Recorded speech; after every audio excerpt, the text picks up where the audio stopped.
드립니다. 네. 말씀 보시겠습니다. 신명기서 5장 21절입니다. 내 이웃의 아내를 탐내지 말지니라. 내 이웃의 집이나 그의 밭이나 그의 남종이나 그의 여종이나 그의 소나 그의 낙이나 내 이웃의 모든 소유를 탐내지 말지니라. 아멘. 네, 십계명 마지막 시간입니다. 탐심은요, 단순한 욕망이 아닙니다. 하나님이 아닌 것으로 만족하고 그것으로 안전하고자 하는 우상숭배라는 것입니다. 그리고요, 탐심의 열매는 불평과 불만족입니다. 그리고 이 인생을, 우리가 살아가는 그 인생을 소모시키고 하나님을 신뢰하지 못하게 만든다는 것입니다. 참된 자족은요, 결심이나 어떤 절제가 아닙니다. 내가 이제 이렇게 하겠다. 그리고 나는 줄이겠다. 이게 아니고요. 예수 그리스도 안에서 이미 충분히 사랑을 받았음을 믿음으로써 그것으로 충만하게 누리는 복음의 열매라는 것입니다. 사랑하는 지체 여러분, 오늘 마지막 메시지는 탐하지 말라에서 멈춰지는 것이 아니고요. 어떻게 하면 더 합당하게 복음의 삶을 살아갈 수 있는가를 이야기합니다. 바울이요, 감옥이라는 극한 상황 속에서도 뭐라고 얘기합니까? 내게 모든 것이 풍부하다라고 이야기합니다. 족하다라고 이야기합니다. 이 고백은 무엇입니까? 환경을 부정하는 말이 아닙니다. 예수 그리스도와 연결되어 있는 사람만이 나올 수 있는 신앙의 고백이고 열매라는 것입니다. 바울은 자족은 체념이 아니고요. 포기하는 것이 아니고 철학적인 어떤 초연함도 아니라는 것입니다. 마음을 단련해서 하는 것도 아니고 자족은요. 하나님 나라에 속한 사람이라는 분명한 정체성에서 나온다는 것입니다. 십자가로 이미 모든 것을 받은 사람은요. 확신해서 그것을 고백한다는 것입니다. 그래서 뭐라고 얘기합니까? 탐심을 여러분 이기려고 하지 마십시오. 복음 안에서 자족하는 삶의 자세와 그 실제를 배워야 한다는 것입니다. 그리고요, 바울이 지금 처해 있는 상황은 뭐 지난 수요일과 연결되지만 힘든 상황입니다. 14절에 뭐라고 이야기합니까? 그러나 너희가 내 괴로움에 함께 참여하였으니 잘하였도다. 이 말은 무엇입니까? 나 괴로워요. 이 사람은 지금 그런데도요 말합니다. 감옥 속에 있음에도 18절에 뭐라고 이야기합니까? 내게는 모든 것이 있고 또 풍부한지라 에바브로 디도 편에 너희가 준 것을 받음으로 내가 풍족하니 이는 받으실 만한 향기로운 재물이요 하나님을 기쁘시게 한 것이라 라는 것입니다. 이거는요 하나님과 연결되어져 있다는 것입니다. 우리 주 예수 그리스도와 연결되어져 있어야만 이 결론에 가게 한다는 것입니다. 어떤 뭐 불교적인 그리고 어떤 학파의 자족, 초연한 이것과는 전혀 상관이 없습니다. 그래서 무엇입니까? 자족은요. 그냥 지금 이 상황에서 그냥 바울은 이런 초연이나 어떤 특별한 뭐 그런 것이 아니고 그냥 이야기하는 것입니다. 내 상황이 이렇다. 그러면 어떻게 이런 하나님의 은혜로 자족을 배울 수 있느냐는 것입니다. 일반적으로 우리는 생각해 보겠습니다. 바울의 계속하는 말이 무엇입니까? 바울이 계속 바울이 썼던 서신에서 가장 많이 등장하고 중심이 있는 것은요. 우리 그리스도 예수로 우리 주 예수 그리스도로 말미암아 무엇이요? 하나님의 은혜를 누리며 그의 아들이 되어져서 모든 죄 사함을 받고 그래서 그 나라에 들어가서 그분의 통치와 돌보심 가운데 우리가 지금 이 땅에 아주 기쁘게 살아간다는 이 얘기를 계속 한다는 것입니다. 우리 주 예수 그리스도가 그리고 빌립보서 3장에서는 다시 오실 것이라고 이야기합니다. 그분이 다시 오실 때 우리는요 그분의 영광스러운 몸처럼 부활하게 될 것을 또 말하고 있습니다. 그래서요 그 몸으로 영광 가운데서 거하게 하시는 그 기쁨을 기대하며 소망하며 살아가는 게 우리는 마땅하다는 거죠. 그러니까 바울은 자족할 수 있습니다. 우리가 하는요, 모든 세상사 일들 가운데 무엇입니까? 하나님께서 다 도우신다는 거죠. 1장 6절에서는요, 빌립보서에서 이렇게 이야기합니다. 너희 안에서 착한 일을 시작하시니가 그리스도 예수의 날까지 이루실 줄을 우리가 확신하노니. 이렇게 이야기합니다. 우리를 돌보신다는 것입니다. 이는요, 무엇입니까? 지금 처해 있는 그 모든 환경에서도 우리 성령님과 우리 주 예수 그리스도의 도우심으로 말미암아 여기에서 확실히 은혜 가운데 살아날 것임을 또 말하고 있는 것입니다. 그래서요, 바울은요, 그가 썼던 서신서에서 계속 이야기하는 것이 십자가 은혜를 주신 하나님의 모든 돌보심과 그리고 인도하심이 얼마나 복된 것인지를 전하고 있습니다. 우리가 가져야 될 만족, 기쁨, 하나님에 대한 지식에 대한 근거가요. 우리를 어떻게 하냐면요. 그것을 만족하게 하고 자족하게 한다는 것입니다. 바울은 이것을 계속 이야기합니다. 그래서 사도 바울의 신앙이 어떠냐면요. 용맹스러운 신앙이다라고 합니다. 하나님께서 계속 돌보시고 함께 하시니까요. 두려운 게 없다는 것입니다. 이제 나를 이렇게 구원하시고 이 쓸모없는 자를 이렇게 복되게 하시면서 이런 것들 하나님에 대한 지혜를 알게 하시고 또 이 지혜와 지식에서 마음이 그 가운데 일을 하게 하시고 마음 먹게 하시고 사랑을 가지게 하시고 이 열정을 가지게 하시고 헌신의 가치를 가지게 하는 그것을 누릴 수 있는 또 무엇이 생겼습니까? 안목이 생겼습니다. 눈이 밝아졌습니다. 그래서요, 하나님의 그 역사들이 보여지면 어떻게 됩니까? 그렇게 살 수 있는 용기까지 허락해 주셨다는 것이죠. 그래서요, 내가 한번 인생에 뛰어들겠다라고 뛰어듭니다. 그리고 어떻게 합니까? 주를 위해 아주 힘있게 살아가면서요, 어떤 상황에 처해서도 우리도, 바울도 괜찮다라고 이야기하는 것이 사도 바울의 인생입니다. 우리도 닮아가야 할 것입니다. 빌립보서는 뭐라고 이야기합니까? 2장 17절에 이렇게 2장 7절에서 이야기합니다. 오히려 자기를 비워 종의 형체를 가지사 사람들과 같이 되셨고 무엇입니까? 이것을 알게 되었을 때 무엇입니까?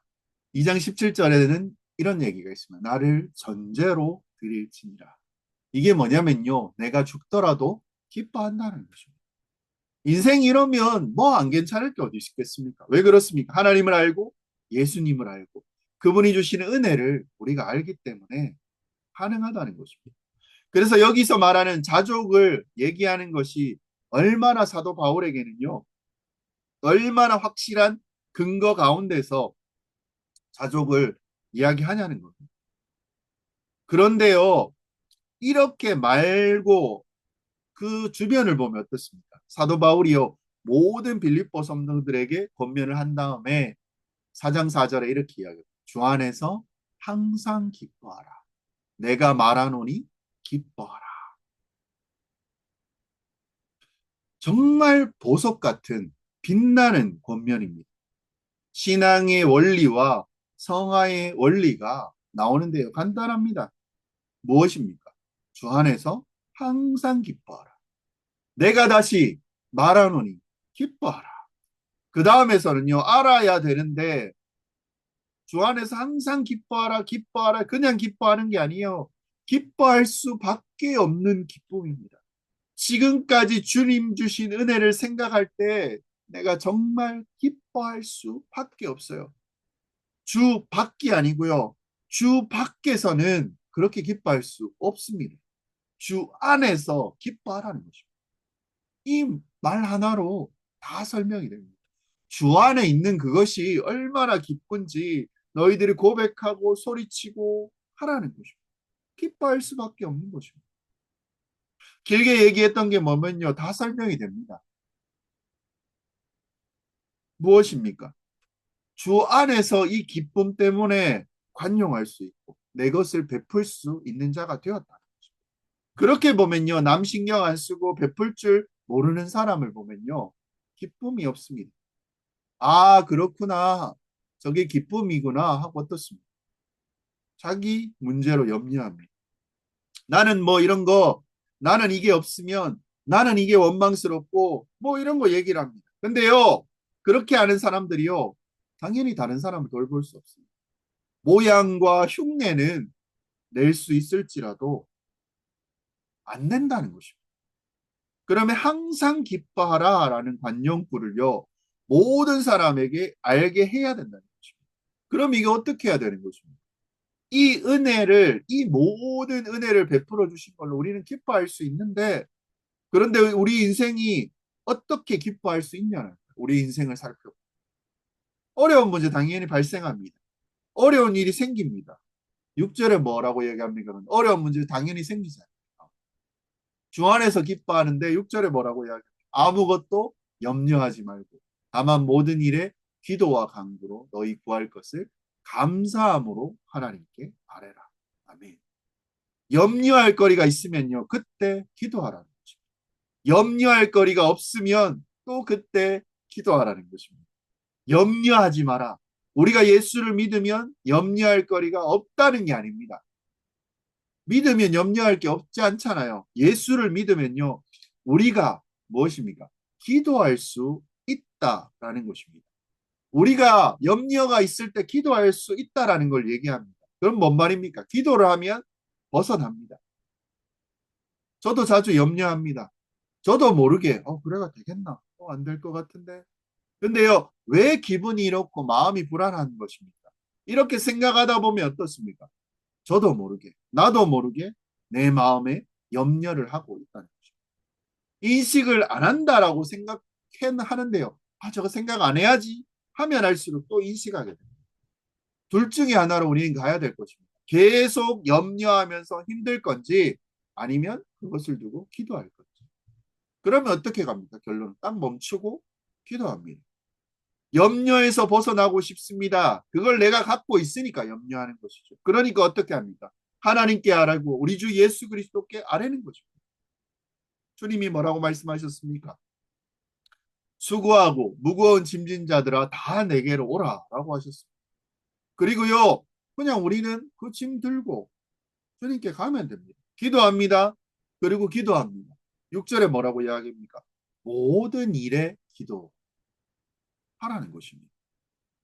저도요, 여러분도요, 염려가 있잖아요. 염려가 있으면 그 시간에 기도하십시오. 염려할 시. 염려한다는 염려가 얼마만큼 가지 계속 되어지는 것입니다. 내가 그냥 들어서 생각이 들어서 내가 염려하고 있구나.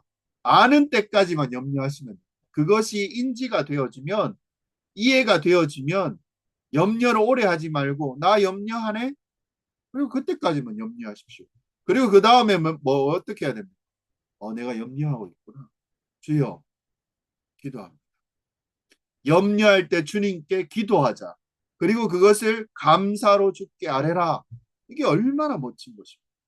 우리는 일단요, 기도의 대상과 그분이 내 기도를 들어주신다라는 확신을 가지고 그분 앞에 아뢰는 게요, 너무 감사하죠.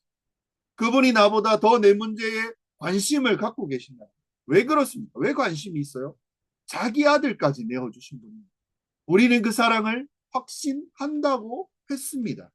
그래서 기도하니까요, 어떻게 됩니까? 감사하죠. 응답하시니까 또 감사하죠. 내 문제를 또 하나님이 가져가시니까 감사하는 것입니다. 사랑하는 지체 여러분, 우리 닥치는 이 모든 문제를 다 어떻게 하실 겁니까? 여러분의 인생에 닥치는 문제를 다 어떻게 이거 껴안고요, 오늘도 고민하고 내일도 고민하고 뒹굴면서 어떻게 살아갈 것입니까?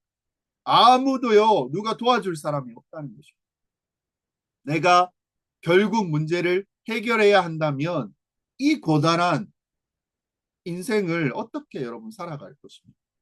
누가요 기뻐할 수 있다면 누가 안식할 수 있고 평강에 또 들어갈 수 있겠냐는 것입니다. 안 된다는 거예요. 근데요, 내가 그거 가지고 뒹구면 안 돼요. 근데요, 우리가 이걸 다 맡길 수 있는 분이 계시다는 것입니다. 이게 얼마나 감사합니까? 어떻게 하면요? 기도만 하면. 그렇게 하면 어떻게 됩니까? 우리 하나님께서 움직이십니다. 그 모든 지각에 뛰어난 하나님의 평강이요, 우리의 모든 생각을 넘어서 우리의 모든 것, 가장 지혜로운 하나님께서 그 하나님이 주시는 그 평강이 그리스도 안에서요, 우리의 마음과 생각을 지키시고, 그리고 모든 기도를 어떻게 합니까? 들으시고 반드시 응답하십니다. 그리고 오는 응답이 무엇입니까? 마음에, 그리고 우리 안에 평강입니다. 모든 기도는요, 평강을 구하지 않더라도 모든 문제를 하나님께 아뢰을 때 즉시 오는 것이 평강입니다. 그리고 그 구한, 그 기도, 하나님께서 어떻게 해결해 나가는지 두고 또 보고, 그리고 우리는요, 어떻게 해결하시는지. 우리가 봤을 때는 안 된 것 같지만, 그래도 우리는 어떻게 해야 됩니까? 아멘. 하시면 이렇게 할 때요, 이게 나에게, 우리에게 가장 좋은 일이었다는 것입니다. 그리고 그 고백을 하면서 살아가는 것이요, 우리 인생 가운데 놀라운 역사를 보게 하시는 것입니다. 그래서 하나님의 평강이 우리의 마음과 생각을 지켜서 여기에 마음은요, 헬라어로 누스, 지식을 바꾸어 버린다는 것입니다. 사물을요, 우리가 바라보는 관점을 바꾸게 하시고, 이해하게 하시고, 또 그것을 기대하게 하시고, 그리고 이 모든 것을 다 바꿔 버리신다는 것입니다. 그래서요, 이것만 가지고도 생각이 주님께 다 맡기는 순간 바뀌어지는 것입니다. 이것만 가지고도 우리는 무엇이 됩니까? 자족이 됩니다. 자족이요, 우리를 채워버리는 것입니다. 근데요, 만족이 아닙니다. 자족입니다. 하나님 안에 평강이 우리 안에 차게 됩니다. 근데 거기서요, 멈추지 않습니다. 빌립보서 4장 8절에서 이렇게 이야기합니다. 끝으로 형제들아, 무엇에든지 참되며 무엇에든지 경건하며 무엇에든지 옳으며 무엇에든지 정결하며 무엇에든지 사랑받을 만하며 무엇에든지 칭찬받을 만하며 무슨 덕이 있든지 무슨 기림이 있든지 이것들을 생각하라. 우리의 생각이 어디로 가야 되는지를 설명하고 있습니다. 사랑하는 지체 여러분, 여러분 무엇을 생각하십니까? 어떤 상황에서 있을지라도요, 지금 우리가 예배를 드린다는 것입니다. 그러면요, 여기서 참되고 우리의 경건하고 또 정결하고 사랑받을 만하고 칭찬받을 만하며 덕이 기림의 차원에서 우리가 생각해야 될 것이 무엇입니까? 하나입니다. 예배만 잘 드리면 된다는 것입니다. 예배 끝난 다음에요, 교제할 때 이때 하나님이 기뻐하실 만한 것, 사랑받으실 만한 것, 하나님께 칭찬받을 만한 것, 거룩을 이루는 것, 깨끗함을 이루는 것, 그것이 무엇이냐를 생각하라는 것입니다. 생각을 이렇게 하면 어떻게 되는 것입니까? 9절에 이렇게 이야기합니다. 너희는 내게 배우고 받고 듣고 본 바를 행하라. 그리하면 평강의 하나님이 너희와 함께 계시리라. 평강의 하나님입니다. 그럴 때 여기서 편안히 안식이, 기쁨이, 만족이 거기서 오게 되는 것입니다. 다시 말하면요, 항상 기뻐하라는 말이 있었지 않습니까? 기뻐하는 상태로요, 4장 4절부터 기뻐하는 상태로 다른 사람에게 자비를 베풀고 관용을 베풀고 섬기며 온유하게 살아가게 되는 것이고, 근데요, 우리가 어떻게 그런 상태로 살아가며 섬기고 있느냐, 너희가 살아갈 수 있느냐라고 얘기할 때요, 6절과 7절은 이렇게 이야기합니다. 6절에서 7절은 기도하라는 것입니다. 아무 염려하지 말고 다만 모든 일에 기도와 간구, 기도하라는 것입니다. 8절은 무엇입니까? 끝으로 형제들아, 무엇에든지 참되며 무엇에든지 경건하며 무엇에든지 정결하며 사랑을 받을 만하며 무엇에든지 무슨 기림이 있든지, 마지막에 뭐라고 이야기합니까? 이것들을 생각하라는 것입니다. 그리고 그 구절은 뭐라고 합니까? 행하라는 겁니다. 전반부는 기도하라, 생각하라, 행하라.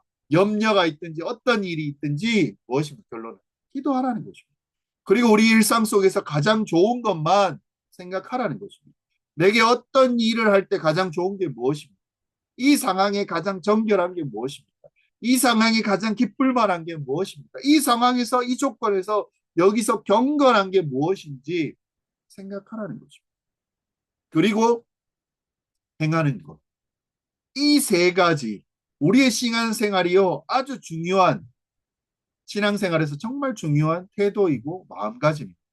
근데요, 이 세 가지가 우리의 신앙생활에서 아주 중요한 태도이고 마음가짐인데, 이 세 가지를 해 나아가면서 어떻습니까?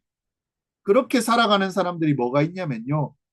평강의 하나님이 너희와 함께 있다라는 것입니다. 그래서 거기서 무엇이 옵니까? 평강이 오는 것입니다. 근데 평강이 무엇입니까? 바로요, 우리가 주 안에서 기뻐하라는 그 기쁨과 연결되는 것이고, 뭐 살펴보았던 자족과 연결된다는 것입니다. 그러니까 평강은요, 기쁨이고요, 자족이라는 것입니다. 기도함으로써 하나님이 함께 하심으로 우리에게 주어진 모든 인생길이 어떻게 됩니까? 기쁘고 평안하고 안식이 주어지면서 자족하는 것. 이렇게 살아가는 삶을 얘기하고 있다는 거죠. 이 문맥 속에서, 이 성경 속에서 뭐가 있습니까? 자족을 이야기하면서 사도 바울이 그렇게 생각한다는 것입니다. 사도 바울은요, 자기에게 자기를 돌보기 위해서 빌립보 교인들이 교회에서 더 풍족하게 하지 않았는데 바울은 뭐랍니까? 막 주었다는 것입니다. 그리고 그 주었는 것을 바울은 잘했다고 합니다. 너희가 정말 잘했구나. 우리로 보면 너무 어려운 사람, 나 지금 힘든 이 사람에게 뭘 주시면서 아유 뭐 그걸 왜 줘? 너나 먹어. 이게 아니고요. 나 자족하지만 나에게 주는 거. 아, 너나 먹어. 너도 부족하잖아. 만나면 누군가에게 밥을 사려고 하면 아닙니다. 제가 사겠습니다. 그런 사람들이 간혹 있습니다. 근데요. 그렇게 볼 때, 그쵸. 제가 나이가 안 들어 보이지만 많아 보여서 사겠다고 하는데 뭐 더 벌면 얻어먹을 수 있다는 것입니다. 근데요. 들은 마음이 있습니다. 우리 가운데서. 뭐 어린 지체들과 함께 있는. 그래도 그 섬기려는 마음이 무슨 마음인 줄 알아요. 그 사람이 나보다 나은 것을 아는데요. 그래도 제가 음식을 대접할 때가 있습니다. 그 마음이 있는 것입니다. 무슨 마음인지 여러분 아십니까? 어떤 때는요, 기쁜 마음으로 그래 뭐 대접하는데 받지요. 그러면서 얻어먹어서 좋다. 그런 생각은 안 든다는 것입니다. 그 태도가 그렇게 보이니 뭐 잘했죠. 뭐 어떻게 얻어먹을 수 있습니다. 바울 같은 태도에서요. 바울은 힘들지만 아 너희도 힘들잖아 이게 아니고요. 잘했다라고 생각합니다. 그리고 9절에서 다시 한번 읽어보겠습니다. 너희는 내게 배우고 받고 듣고 본바를 행하라. 그리하면 평강의 하나님이 너희와 함께 계시리라. 나의 하나님 그리스도 예수 안에서 그 영광 가운데서 풍성한 대로 너희 모든 쓸 것을 다 채우신다. 너나 나나 걱정하지 말고 처지가 어떻든 무엇입니까? 우리 하나님께서 인도하셔서 풍족하게 채우실 거라는 거죠. 지금 그리고 지금도 만족하고 앞으로도 채우실 것이고 어떤 형태로든 채울 것이고 부자가 될 거라는 것은 아닙니다. 우리 하나님께서 함께 하시는 모든 일이 넉넉할 것이며 풍족할 것이라는 거죠. 감옥에 있는 사람도요. 바울이 내게 모든 것이 있고 또한 그냥 그렇게 한지라 말한 것과 똑같은 기쁨과 자족의 마음으로 이 상황을요. 스스로가 설명하고 그리고 이제 그거 신경 안 쓰고 주를 위해 달려가자. 주님을 위해 달려가자. 그것이 우리의 인생이 되어야 하는 거죠. 그래서 문득 우리 가운데 생각나는 교회가 있습니다. 내가 있죠. 내가 생각하는 것. 뭐 저도 생각하는 교회의 모습이 있습니다. 우리에게 그것들을 알려주고 또 그 공동체로 만족하면서 살아갈 수 있는 환경을 또 열어주고 또 우리를 격려해주고 자기가 먼저 배운 지혜를 나누어주고 그 삶의 본을 보여주고 어려울 때마다 함께 해주는 그런 공동체가 있죠.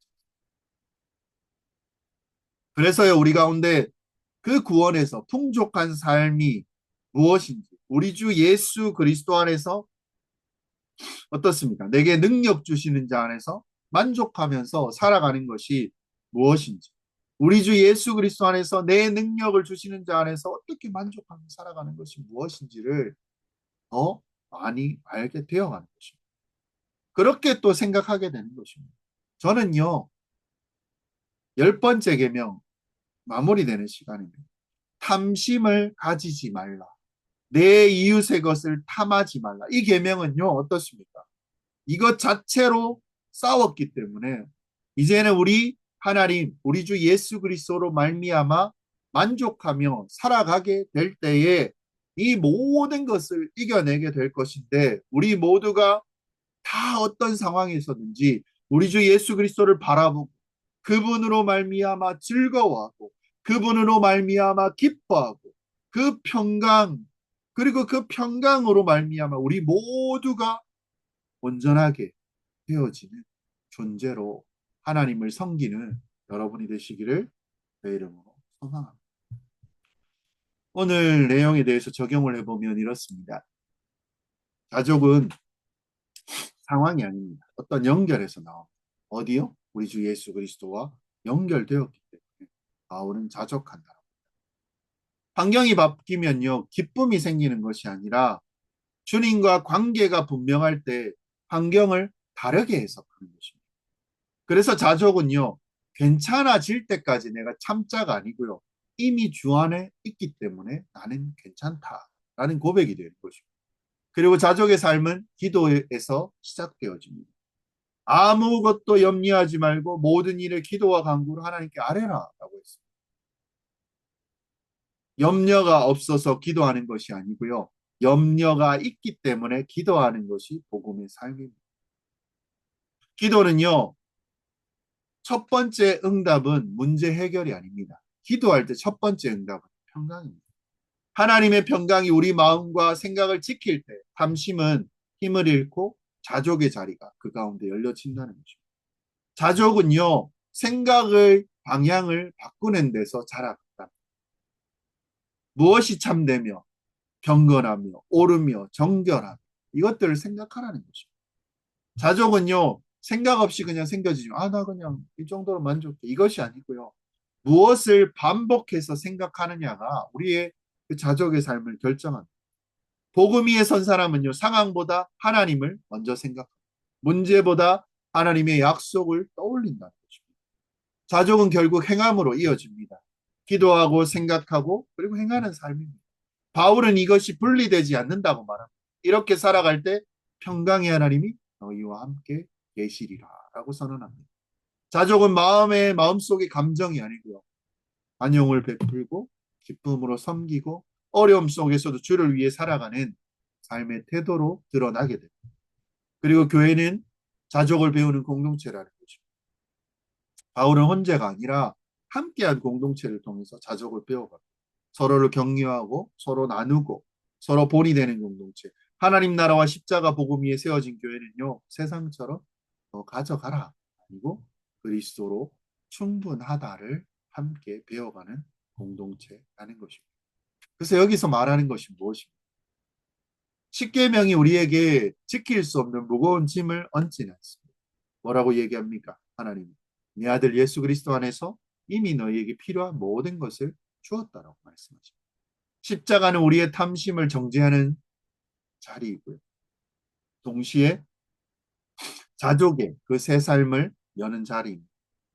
하나님 나라의 백성은 삶의 조건이 바뀌어서 평안한 것이 아니고요, 어떤 상황에서도 평강의 하나님과 함께하는 삶이라는 것입니다. 십계명을 마무리하면서 몇 가지 이야기합니다. 십계명은 하나님 나라의 백성이 살아가는 질서를 보여준다는 것입니다. 그리고 그 나라가 어떤 나라인지 보여줍니다. 하나님만 왕 되신 나라, 우상이 자리 잡지 않는 나라, 말과 행동과 관계가 생명을 살리는 나라라는 것입니다.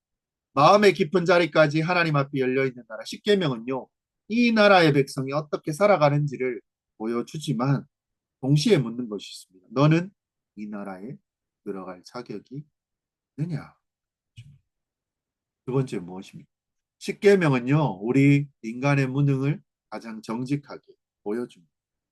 우리의 행동은 숨길 수 있습니다. 그리고 마음은 근데 안 숨겨져요. 미워하지 말라는 말씀 앞에, 욕망하지 말라는 말씀 앞에, 비교하지 말라는 말씀 앞에 우리 무너집니다. 뭐라고 이야기합니까? 너는 스스로 원할 수 없어. 너는 은혜가 필요해. 이것이 율법의 역할이라는 거죠. 그리고 이것이 예수 그리스도께로 인도한다는 거죠. 예수 그리스도는 십계명을 완성하신 분이잖아요.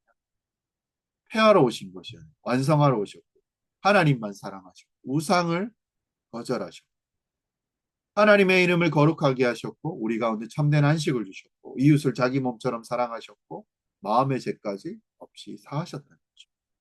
그리고 완전한 순종의 삶을 보여주셨죠. 십자가로서. 십계명이 요구하던 의로움을 예수 그리스도로 이루셨고 그 의를 그 은혜를 우리에게 주셨다는 것입니다. 그리고 네 번째 십자가는요. 율법의 정죄가 끝나는 자리라는 거죠. 예수님께서 이렇게 말씀하셨습니다. 너희가 지키지 못한 모든 계명 내가 다 짊어질게. 그리고 성도는 어떻습니까? 율법이 아니고요. 은혜 아래 살아가는 사람. 우리는 이 계명을 지켜서 하나님 나라에 들어간 것이 아니라 예수 안에서 이미 하나님 나라에 속한 자가 되었다는 거죠. 이거 믿으시고. 그리고요. 교회는 계명을 지키는 사람의 모임이 아닙니다. 어떤 사람입니까? 은혜로 살아가는 하나님 나라의 공동체라는 거죠.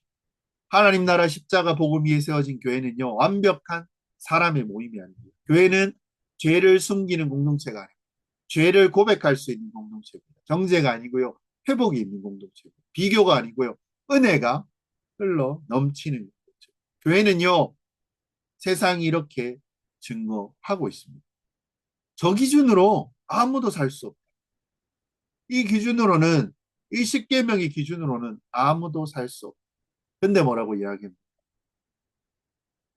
이 은혜로는 누구든지 살 수 있다라는 것입니다.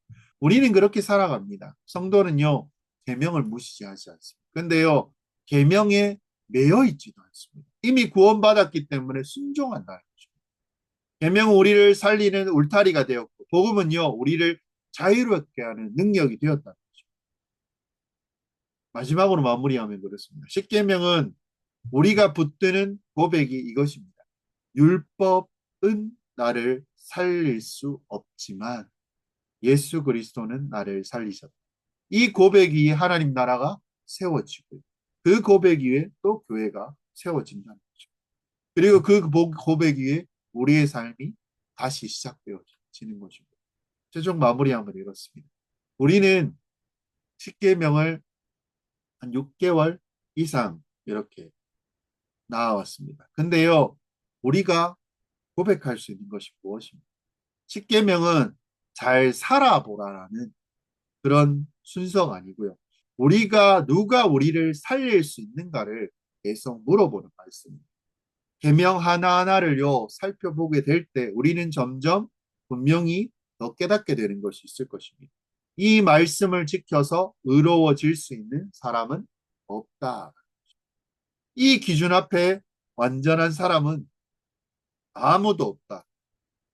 십계명은요 우리를 의인으로 세우기보다는 죄인으로 드러내는 말씀입니다. 그리고 바로 그 지점에서 이 율법은 실패로 끝나지 않고요. 복음으로 우리를 인도한다는 거죠. 마무리하는 시간입니다. 은혜로 여러분 살아가고 계십니까? 우리가 은혜로 다시 출발하고 있습니다. 그 은혜 때문에 우리가 순종하며 그 일들을 행하며 하나님 말씀에 따라 살아가고 계십니다. 율법이요. 내가 이걸 지키지 않으면 죄를 묻는다라고 하면 그때부터 우리의 삶은 갇혀지게 됩니다.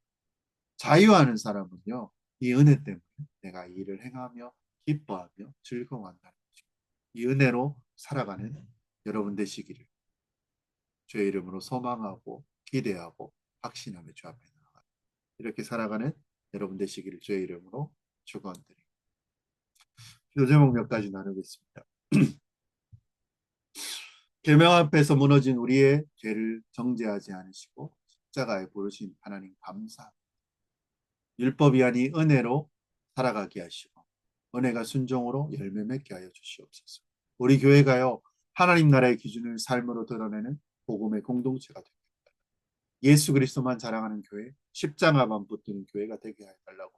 그 계명의 끝에서 복음을 붙잡고 복음 안에서 자유롭게 하나님 살아가게 하고 이 시간 같이 이 제목 가지고 기도하시고요. 그리고 각자 삶의 영역 가운데 나의 부족한 가운데 자유하다라고 이야기하지만 매여 있는 것, 그 평강의 하나님이 나와 함께 하신다라는 그것을 가지고 우리가 문제가 떠오를 때요.